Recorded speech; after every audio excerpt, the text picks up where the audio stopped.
Shalom Bapak Ibu saudari terkasih. Dalam Suara Gembala kali ini kita akan lanjutkan tentang kehendak Bapa. Saudaraku, dalam peristiwa Tuhan Yesus memberitakan Injil kepada perempuan Samaria, muncul kalimat yang Tuhan ucapkan kepada murid-muridnya ini, yaitu Yohanes 4 ayat 34. Kata Yesus kepada mereka, "Makananku ialah melakukan kehendak Dia yang mengutus aku dan menyelesaikan pekerjaannya." Saudaraku, pada waktu itu murid-murid membawa makanan yang dibeli dari kota, kemudian menawarkan kepada Tuhan untuk makan. "Silakan makan, Guru." Tapi Tuhan berkata, "Makananku ialah melakukan kehendak Dia yang mengutus aku dan menyelesaikan pekerjaannya." Nah, kita tahu bahwa Yesus baru saja memberitakan Injil kepada seorang perempuan Samaria yang mana perempuan tersebut menangkap akan kasih karunia yang Tuhan sampaikan, dan dia berlari ke kampungnya. Dan nanti kalau kita baca lebih lanjut, sebentar lagi perempuan tersebut akan membawa semua orang sekampungnya itu untuk menjumpai Yesus. Dan Yesus akhirnya memberitakan Injil pada mereka. Mereka menjadi percaya. Dan Tuhan tahu, ini makananku gitu ya. Jadi ketika dia disodori makanan sama murid-murid, dia berkata, "Makananku ialah melakukan kehendak Dia yang mengutus aku dan menyelesaikan pekerjaannya." Nah, sekarang kita coba renungkan, saudaraku ya. Ini satu logika sederhana ya. Bagi Tuhan Yesus, melakukan kehendak Bapanya itu adalah seperti makan. Dia anggap setiap kali Tuhan melakukan kehendak Bapa itu sama seperti dia menikmati makanan. Makanan itu untuk apa tuh, saudaraku? Ya, ini saya catat ya. Yang pertama, makanan adalah kebutuhan utama untuk hidup. Saudara kalau enggak makan, ya lama-lama kurus mati, saudaraku ya. Jadi makanan itu adalah kebutuhan utama untuk orang bertahan hidup. Jadi secara rohani, kita ini kalau mau hidup, ya lakukan kehendak Bapa. Kita harus melakukan kehendak Tuhan setiap kali dalam hidup kita ini. Ada kehendak Tuhan dinyatakan, mari kita lakukan. Itu adalah seperti kita makan. Ada orang berkata makan itu sehari 3 kali, ada yang berkata 2 kali, ada yang lebih, saudaraku ya. Tapi makan itu penting. Kalau nggak makan, orang akan kelaparan dan orang akan menjadi lemah, sakit, dan mati.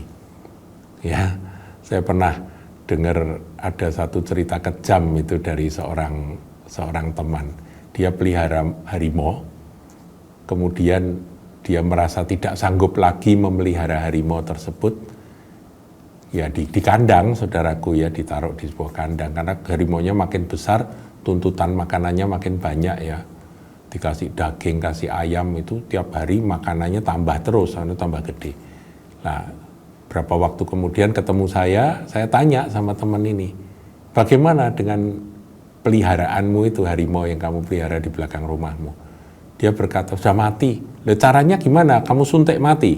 "Enggak, ya saya diemin aja, nanti kan mati sendiri." Wah, kejam banget, saudaraku. Jadi harimau itu dibiarkan kelaparan dan mati. Ya memang, baik binatang maupun manusia kalau tidak makan pasti mati. Demikian kalau kita tidak melakukan kehendak Bapa, kita akan menjadi lemah, kurus secara rohani, dan kita akan mati. Itu yang pertama. Yang kedua, makanan adalah sumber energi, betul ya? Kalau kita nggak makan, kita lemah, saudaraku. Atau kalau makannya kurang, kita lemah. Jadi kalau ingin rohani kita kuat, kita harus makan. Yesus berkata, "Makananku adalah melakukan kehendak Bapa." Sumber energi. Makanan juga sebuah kenikmatan atau kesenangan. Ya, makanya sekarang ada wisata kuliner, saudaraku ya. Kalau ada teman dari luar kota datang, saya tanya, kamu tujuannya apa? Ini liburan ini ke kota Semarang. Ya kuliner lah gitu. Kenapa? Karena makanan Semarang enak-enak katanya. Hari ini soto, besoknya sate, lusa tahu pong dan sebagainya. Begitu ya saudaraku ya. Jadi makan itu adalah sebuah kenikmatan. Makanya sekarang ini warung makan, rumah makan itu menjadi bisnis yang menjanjikan. Kemudian ya kalau itu makna rohaninya tadi saudara paham ya. Jadi kalau saudara melakukan kehendak Bapa seperti Yesus memberitakan Injil begitu, selesai memberitakan Injil ada satu kesenangan, ada satu kepuasan, ada satu sukacita. Ya, ada satu kenikmatan. Karena melakukan kehendak Bapa itu adalah kenikmatan. Makanan juga ekspresi dari perayaan atau sukacita. Ya, kalau dalam pesta-pesta selalu ada makanan yang disajikan. Demikian melakukan kehendak Bapa itu harus kita rayakan sebagai sebuah sukacita di dalam hidup rohani kita.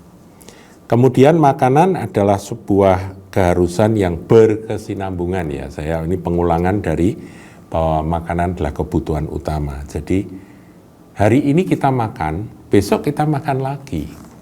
Jadi ada orang-orang Kristen yang berkata, ya aku dengar firman kok itu saja.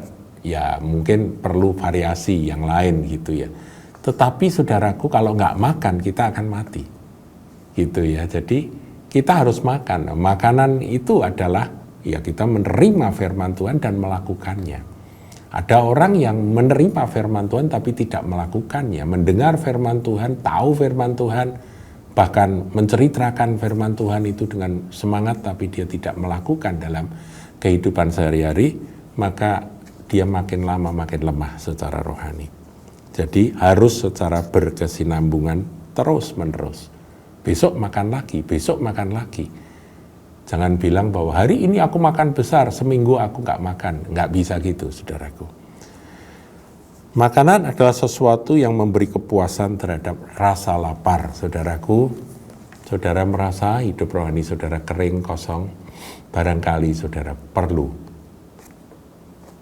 merenungkan firman Tuhan. Ya, ini kan manusia tidak hidup dari roti saja, melainkan dari tiap-tiap firman yang keluar dari firman dari mulut Tuhan ya. Itu firman ini kita baca renungkan. Tapi nggak berhenti di situ, saudaraku. Harus difahami, dimengerti, izinkan Roh Kudus mengajar, dan izinkan Roh Kudus menggerakkan kita untuk menjadi pelaku-pelaku. Maka rasa lapar itu akan terpuaskan. Haleluya.